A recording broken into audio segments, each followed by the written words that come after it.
तो नमस्कार दोस्तों, आप सभी का स्वागत है हमारे चैनल टेट्स अड्डा पर।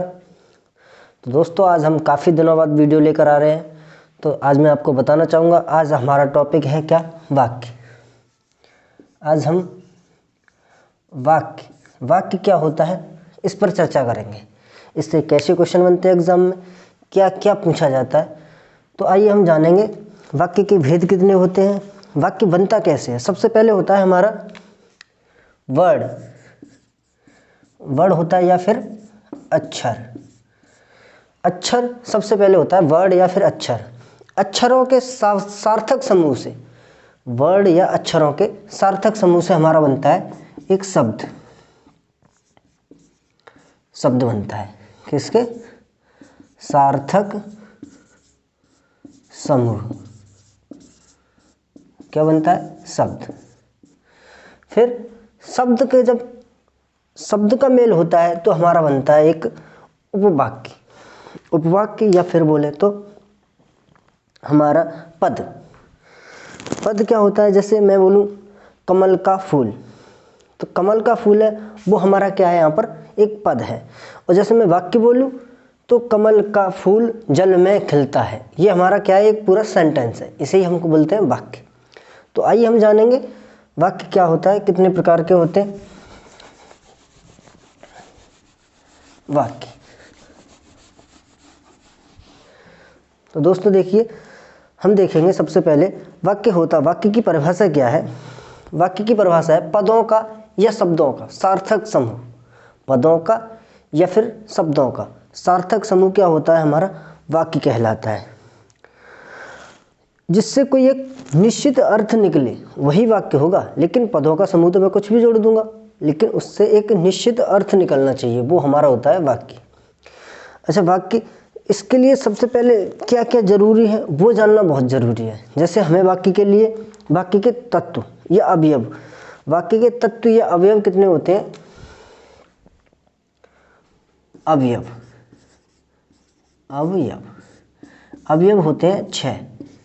कितने होते हैं अवयव, वाक्य के तत्व या अवयव कितने होते हैं, 6। सबसे पहले उसमें होता है योग्यता। वाक्य में योग्यता होना बहुत जरूरी है। योग्यता, वाक्य में योग्यता का क्या अर्थ है। जैसे मैं अभी बोल दूं आपसे, योग्यता का मतलब है, जैसे मैं बोलूं अग्नि से पौधे सींचे जाते हैं, तो इस वाक्य में कोई योग्यता नहीं है। आप मान सकते हो ये वाक्य नहीं होगा, क्योंकि ये वाक्य में कोई योग्यता नहीं है। तो इसलिए सबसे पहला हमारा वाक्य के लिए क्या होना जरूरी है, वाक्य में योग्यता होना जरूरी है। दूसरा हमारा आता है क्रमबद्धता।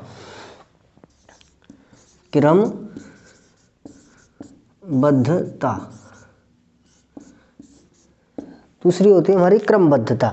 जैसे मैं अभी कहूँ क्रमबद्धता का मतलब है, जैसे मैं एक एग्जांपल लूँ, हाथी ने घोड़े को दौड़ में पछाड़ दिया। तो यहाँ पर क्या है, वाक्य क्रमबद्ध नहीं है। यहाँ पर होना क्या चाहिए, क्योंकि हाथी घोड़े को दौड़ में पछाड़ ही नहीं सकता है, तो इसलिए यहाँ पर होना चाहिए कि हाँ, घोड़े ने हाथी को दौड़ में पछाड़ दिया। तो इसलिए यहाँ पर वाक्यों में जो शब्द आए हैं उसकी क्रमबद्धता होनी चाहिए, वाक्य में क्रमबद्धता होनी चाहिए। अगला है स्पष्टता। वाक्य में स्पष्टता भी होनी चाहिए। जैसे मैं अभी कहूँ आपसे खाना खाता है, अब आपको स्पष्ट नहीं हो रहा है कि क्या है, कौन खाता है, क्या खाता है, कुछ भी नहीं आपको पता चल रहा है। खाता है सिर्फ बोला है, खाता है। अब पता नहीं शेर बिल्ली को खाता है या आदमी खाना को खाता है या कुछ भी, मतलब स्पष्टता नहीं आ रही है वाक्य में। तो ये भी हमारा एक वाक्य के अवयव या तत्व में आते हैं। क्या है, स्पष्टता। अगला है हमारा आकांक्षा। नंबर 4 आकांक्षा। वाक्य में आकांक्षा से क्या मतलब है हमारा, यहाँ पर जैसे वाक्य कोई अधूरा सा, कुछ वाक्य जब हम बोलते हैं तो ऐसा लगता है वाक्य अधूरा सा है, तो वहाँ पर वाक्य की कुछ आकांक्षाएं होती हैं, मतलब इच्छाएं होती हैं वाक्य की। आकांक्षा से मतलब है इच्छा। जैसे राजा दशरथ के 4 थे, मैंने बोल दिया राजा दशरथ के 4 थे, तो अब वाक्य की बहुत आकांक्षा है कि क्या उसे ज़रूरत है, वहाँ पर पुत्र लगाने की ज़रूरत है। तो वाक्य की आकांक्षा भी एक अवयव में आती है। अगला पॉइंट है हमारा 5वां क्या है? सन्निधि।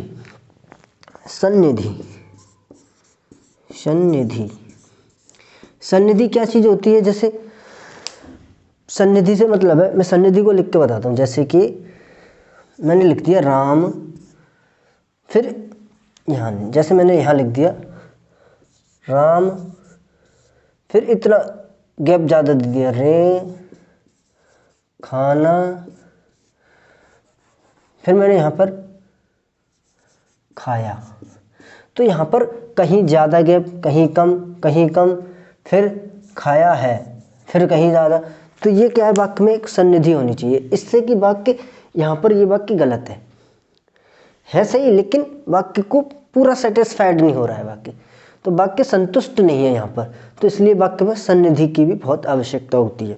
अगला है हमारा अन्वय। अगला है हमारा अन्वय से क्या है? अन्वय मतलब कर्ता क्रियाकर्म, जो सारी चीज़ें सही तरह से लगी हुई होनी चाहिए जहाँ पर उन्हें ज़रूरत है। तो इस प्रकार से हमारे वाक्य के 6 अवयव या 6 तत्व होते हैं, वो हमने देखे। सबसे पहले वाक्य में ये होना बहुत ज़रूरी है, इनके बिना वाक्य अपूर्ण वाक्य माने जाएंगे। तो इसलिए वाक्य में इनका होना बहुत ज़रूरी है। वाक्य के अवयव या तत्व, क्वेश्चन भी आ जाता है वाक्य के अवयव कितने होते हैं या वाक्य के अंग कितने होते हैं। तो ये तो हमारा हो गया वाक्य के तत्व या अवयव। आगे देखेंगे हम वाक्य के अंग।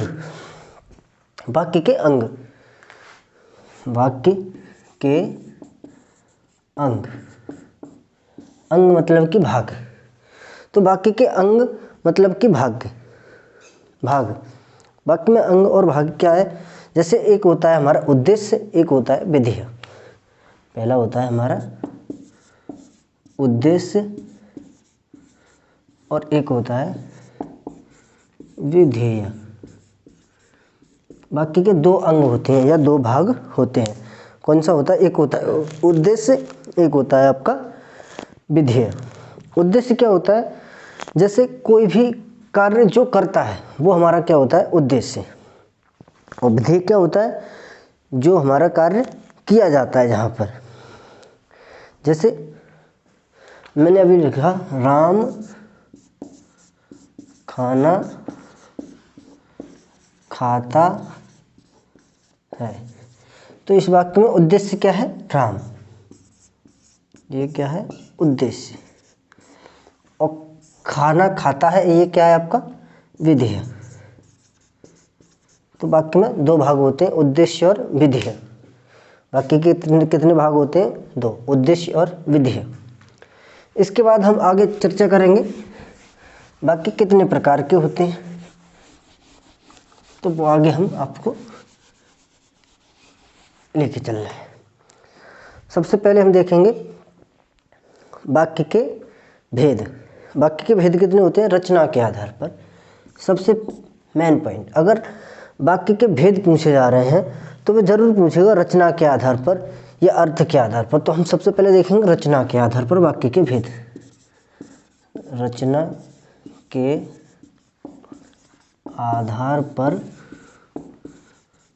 वाक्य के भेद कितने होते हैं? यहाँ पर 3 भेद होते हैं।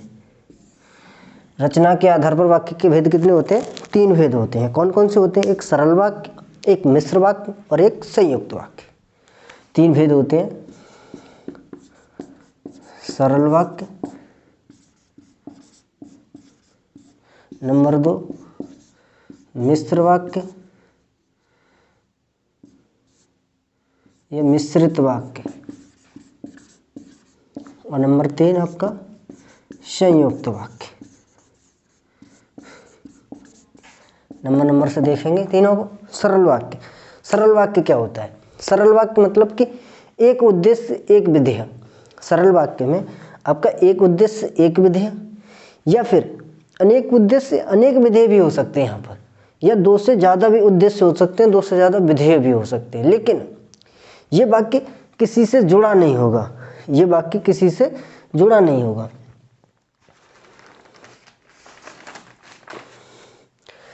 जैसे सरल वाक्य, जहाँ एक उद्देश्य एक विधेय, अनेक उद्देश्य अनेक विधेय।